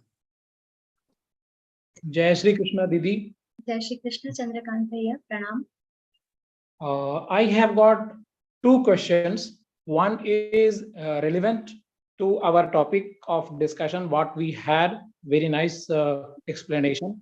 And one is bit irrelevant, but I would like to ask with your permission. The relevant question is, we have gone through the I have read, I have been part of level 1, level 2, and I have been going through the various chapters. I have come to a explanation that one should follow either of Bhakti Yoga, Karma Yoga, or Jnana Yoga for his, progress, which will take him to the, same goal. Like So, there I is think a. so you we are can saying see- we should follow any one of the yogas is what you are trying to say. Now see. Yeah, but the question is, what are the various activities I can enlist under Bhakti Yoga or Jnana Yoga or Karma Yoga? 1, 2, 3. This is my Bhakti Yoga. Or Jnana Yoga. 1, 2, 3. This is my Jnana Yoga. Or Karma Yoga. 1, 2, 3. This is So my Karma. basically, in one answer, you want me to explain the entire Bhagavad Gita in one or two sentences. That's completely impossible task for me. See, the beauty of Bhagavad Gita is it is for everybody. For some people, the Jnana Yoga will be very appealing. You know, some people are very buddhivadi. Buddhivadi in the sense they want a very logical explanation for everything. For some people, we don't understand all this. What we have to do? Ram, Ram, Ram, Ram. Okay, that is easy for us. For some people, no, just sitting and just doing Ram, Ram, Ram, Ram, Ram, Ram. It is not meant for us. We have to do something, no. And somebody like me taking care of two children, if I just sit and do Ram, Ram, Ram, what will happen to the poor kids? I have to cook. I have to do everything. So for me, whatever I'm doing for them, I will continue with my acts, dedicate the entire act. Karma Yoga, all actions are dedicated to Shri Krishna. So, in whatever way, whatever appeals to you, see, when you go to a shop, some people going to buy clothes, if they just start putting uniforms and clothes, who is going to buy from their shops? If all will go up same, what will you buy? There has to be a variety, because every person under the influence of Prakriti, each one of us has a different swabhav. Each one of us has different preferences. Each one of us is under the influence of different type of gunas. What appeals to us is going to be different. Accordingly, we have to study each yoga. Now, what is in each of the yoga? For that particular chapters, we have to see particular chapters, what appeals. And also, with the yogas also, I personally feel this now, only it is my opinion. If somebody disagrees, that is a different, you can feel free to, let's agree to disagree also on this point, that in Karma Yoga, there are lots of things that the list that you are talking about, Chandrakanta, that there will be a list. Now, in that list, whatever, according to my buddhi, whatever appeals to me, I will put it at number 1, number 2, number 3. But the way you will think is going to be different. Your number 1, 2, 3 is going to be different. The way somebody sees Bhakti Yoga is going to be different from the way other person is seeing. That is the beauty of Bhagavad Gita also. We have seen, Ye to baat Swayam Shiv Shankarji has said that every day Nutan Roop of Bhagavad Gita comes. This is a conversation in Gita Mahatmya between Parvati and Shankarji, that a new thing comes out of Bhagavad Gita. Every time I read the shloka, there is a new thing. That is why it is so beautiful, Bhagavad Gita. So that is how it is. So each yoga has its own beauty. It is going to be appealing to different. So there is no, nowadays our minds are working in a Boolean way. 0 is 1, 0, 1. The computer people, they will have ye list, ye yes, ye no. No, it's not like that. Here it is very diverse. So whatever appeals to you from Bhagavad Gita, start following that. Gradually we'll reach to a complete understanding of Bhagavad Gita. I stand nowhere in that, but yeah, this is the short answer that I could give to your question. Appendix to this question, first question, it is recommended that one should indulge himself in listening to the bhajan or preaching lectures. So this activity comes under which yoga? It comes under Bhakti Yoga also. For some, it might be the karma also. For me, I keep cooking with all the pravachans and bhajans on. So for me, it becomes a part of my karma yoga. For some people, it could be Bhakti Yoga. That's what I'm saying. There is no Boolean. You cannot classify this is this, this is this. That boxification is not there in our scriptures at all. Hindu Dharma, the beauty of our Sanatan Dharma is only that there is so many gods, so many everything, because whatever appeals to you, follow that. Okay. I ask this question because in this social media age, it is very easy to indulge ourselves for hours and hours on the social media, watching TV, and it will sway us on the, take us to the wrong path. Correct. Very So correct. why listening to the right thing may be the first way to come to the right track. Correct. Now it could be bhajans. For some, it could be vivechans. For some, it could be pravachans. For some, it could be Bhagavad Katha, Swamiji's beautiful kathas. I am addicted to Swamiji's kathas. Everything like that. So what you listen, obviously, it's going to make a difference. The second trivial question, which is not relevant to this session, if you allow, I can ask. If you allow me not to answer also, if after listening to the question. Okay. In the there is a Swasti Vachan or there is a Shanti Part, there is a one stanza like Om Ganannantva Ganapati Gwanghavamahe Priyannantva Priyapati Gwanghavamahe Nidhinnantva Nidhipati Gwanghavamahe Vaso Mama Ahamajani Garbadhamattvamajasi Garbadhamma. Here in this stanza, we have come across a Sanskrit word Gwang, which I have not come across in the 18th chapter of Bhagavad Gita. How come this is also Sanskrit? This is also Sanskrit. This Gwang is not. What makes you believe that all words of Sanskrit have come in Bhagavad Gita? No, I'm very surprised because see, the Sanskrit in Bhagavad Gita it's a conversational Sanskrit of that time. It's a poetic, obviously has a great, great quality associated with it. But this Sanskrit is so vivid. I'm sorry, I'm not even eligible to answer this question because I don't have that knowledge of Sanskrit. My knowledge is so primary level, nursery KG1, that I can't even, answer. I can't even say shlokas like you say. So I'm definitely, with whole, respect to you, I say I'm not eligible to answer the meaning of that one word you say and why it is not in Bhagavad Gita, really, because Sanskrit is too much beyond my level of comprehension, too much beyond my level of knowledge, and that entire Sanskrit, even in my 4 lives, I cannot, study. The Vedic Sanskrit, even if I learn the basic in Sanskrit of only Śrīmad-Bhagavadgītā, forget about the 1 lakh shlokas of Mahabharata also, even if I'm able to comprehend the Sanskrit of 700 shlokas completely in this one life, it will be too much big achievement for me, which I'm very sure it's not going to happen in this life also. So I'm sorry, I'm not eligible to answer your question. Only I think Swamiji, you should go and ask this. Yeah. Sorry if I've said anything. Namaskar. Namaskar. Namaskar. I'm Manohar bol raha hoon. Thank you very much, Shraddha ji, for a very meaningful explanation you are giving every time. Unfortunately, I missed last class. Okay, last class we did go live also, but the video has been uploaded after 2 days. Yes, but nothing like hearing directly. Pranam to you, please. Anyway, I seek your blessings always for all chapters. Thank you very much. See, coming to this shloka 7, which you said it is one of the most important shloka in entire Gita.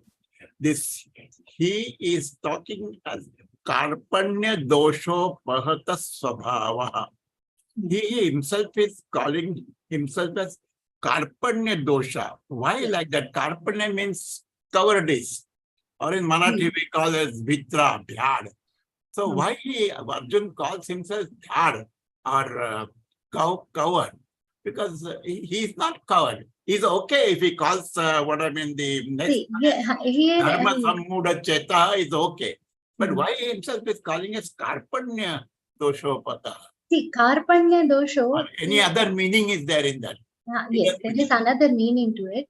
Karpanya dosho means it is the nature, his own nature, it is overpowered by pity. It's also coming from the karuna, because of the pity. So that is another way of saying that because of the pity, because of the compassion, because of the attachment, because of the karunya that I'm having for my people, Karpanya dosha has come to me. My buddhi has become doshavat because of the pity, the compassion, the excess attachment that has come to me. So that is what he's saying. I don't think it means cowardice, but from what we see in it is not covered. It really doesn't mean cowardice, at least in this particular yes. Here it doesn't mean. Shloka number 9. Shloka 9, there is a last ha. What does it mean? Tushnim babuva ha. There is only one. Ha means what? Babuva means this is what he said. No, it is a separate letter. It is not joining babuva. Ha is separate than va. So what exactly ha means? In the 9th shloka you said. Pardon? Babuva. Ha is used as in, in Marathi it's in hates. He, indeed. In English, I would rather translate it into indeed. It is facing something. Indeed. Yeah, indeed, like that. Yeah. Silent indeed, became so silent. Like, emphasizing the silence. Tushnim is silence and he became silent indeed. Tushnim means silence. Silence. Yeah, he became silent. So what it will mean? Uktva tushnim babuva. That literal, indeed, he became silent. That is what I can translate it into. So after saying this, he became totally silent. Babu. Okay, thank you, madam. Thank you very much. No, thank you. Jai Shri Krishna, Nandini. Jai Shri Krishna, Shraddha ji. Thank you for the most wonderful vivachan. And at the exact question I was going to request you to answer, this gentleman has already asked. Karpanya dosho. So with one question, 2 answers are answered. Thank you so much. Actually, I'm in love with this particular shloka. I keep singing it the whole day. I don't know why.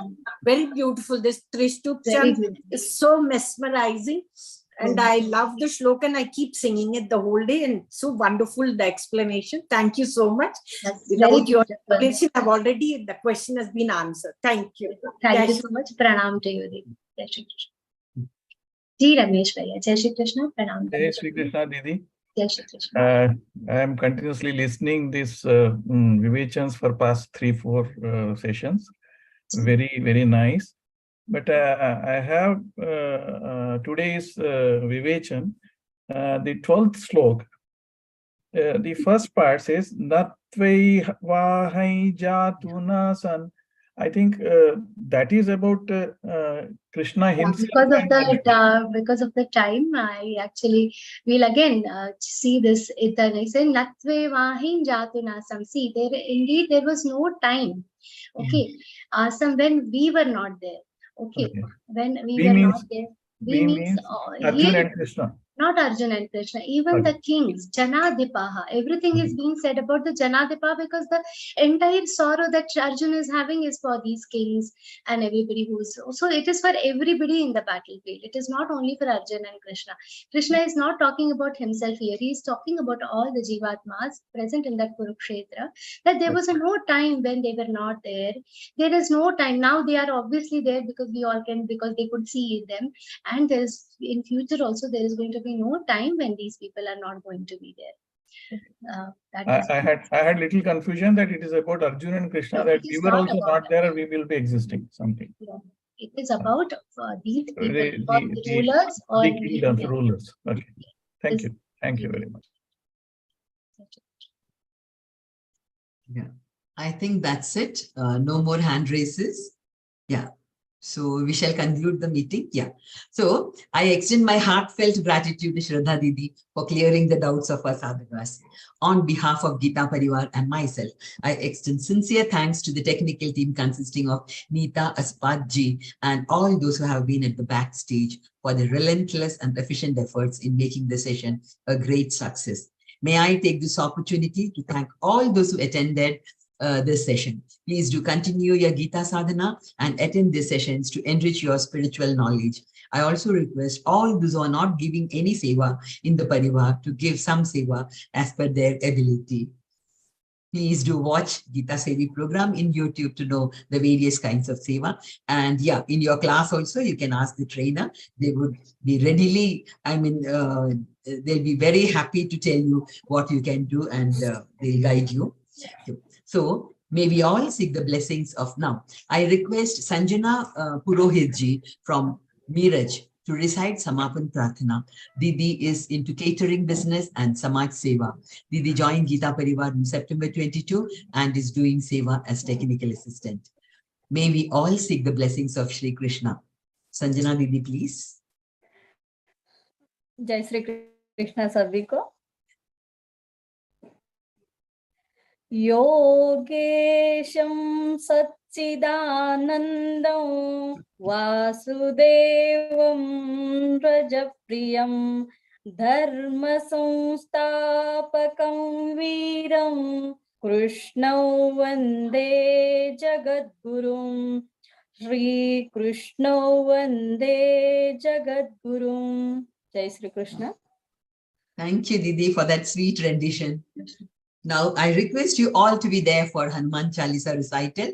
Hope you all have downloaded Ram Pratishta app.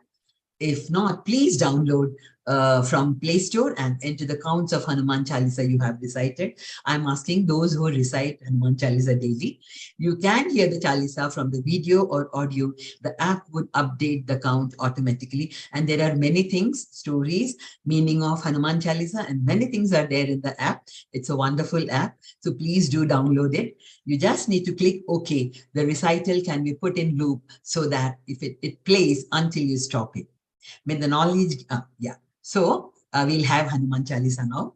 Yes.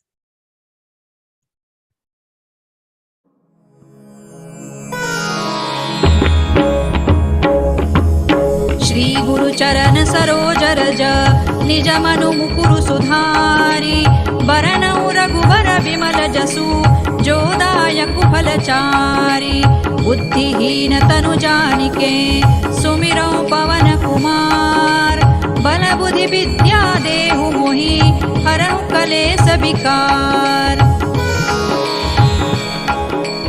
जय हनुमान ज्ञान गुण सागर जय कपीसति लोक उजागर रामदूत अतुलित बल धामा अंजनी पुत्र पवन सुत नामा महावीर विक्रम बजरंगी कुमति निवार सुमति के संगी कंचन बरन विराज सुबेसा कानन कुंडल कुंचित केसा हाथ वज्र और ध्वजा विराजे कांधे मूज जनेऊ साजे शंकर सुवन केसरी नंदन तेज प्रताप महाजगवंदन विद्यावान गुणी अति चातुर राम काज करिवे को आतुर प्रभु चरित्र सुनिवे को रसिया राम लखन सीता मन बसिया सूक्ष्म रूप धरि सियहि दिखावा विकट रूप धरि लंक जरावा भीम रूप धरि असुर संहारे रामचंद्र के काज संवारे लाय सजीवन लखन जियाए श्री रघुबीर हरषि उर लाए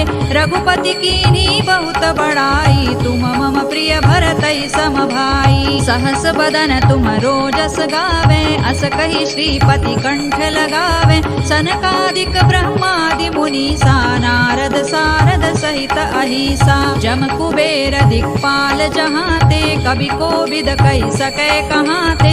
तुम उपकार सुग्रीव ही कीन्हा, राम मिलाय राजपद दीन्हा। तुम्हरो मंत्र विभीषण माना, लंकेश्वर भय सब जग जाना। जुग सहस्र जो जन पर भानु, लील्यो ताहि मधुर फल जानू। प्रभु मुद्रिका मेलि मुख माही, जलधि लांघि गए अचरज नाही। दुर्गम काज जगत के जेते, सुगम अनुग्रह तुम्हरे तेते। राम दुआरे तुम रखवारे, होत न आज्ञा बिनु पैसारे। सब सुख लहै तुम्हारी सरना, तुम रक्षक काहू को डरना।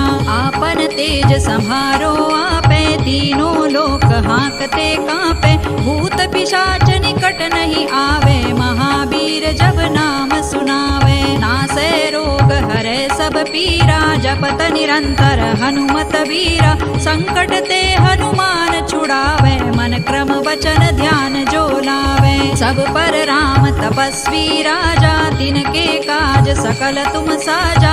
और मनोरथ जो कोई लावे, सोई अमित जीवन फल पावे। चारों जुग परताप तुम्हारा है, प्रसिद्ध जगत उजियारा। साधु संत के तुम रखवारे, असुर निकंदन राम दुलारे। अष्ट सिद्धि नौ निधि के दाता, असवर दीन जानकी माता। राम रसायन तुम्हारे पासा, सदा रहो रघुपति के दासा। तुम्हारे भजन राम को पावे, जन्म जन्म के दुख बिसरावे। अंत काल रघुबर पुर जाई, जहाँ जन्म हरि भक्त कहाई। और देवता चित्तन धरई, हनुमत से सर्व सुख करई। संकट कटे मिटे सब पीरा, जो सुमिरे हनुमत बलबीरा। जय जय जय हनुमान गोसाई, कृपा करहु गुरुदेव की नाई। जो सत बार पाठ कर कोई, छूट ही बंदी महासुख होई। जो यह पढ़े हनुमान चालीसा, होय सिद्धि साखी गौरीसा। तुलसीदास सदा हरि चेरा, कीजय नाथ हृदय महडेरा। पवन तनय संकट हरन, मंगल मूर्ति रूप। राम लखन सीता सहित, हृदय बसहु सुर भूप। सियावर रामचंद्र की जय, पवन सुत हनुमान की जय। उमापति महादेव की जय।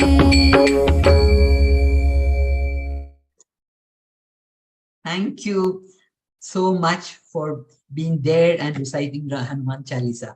May the knowledge gained today make our week ahead brighter and more beautiful. We shall see you back on another enlightening session next week.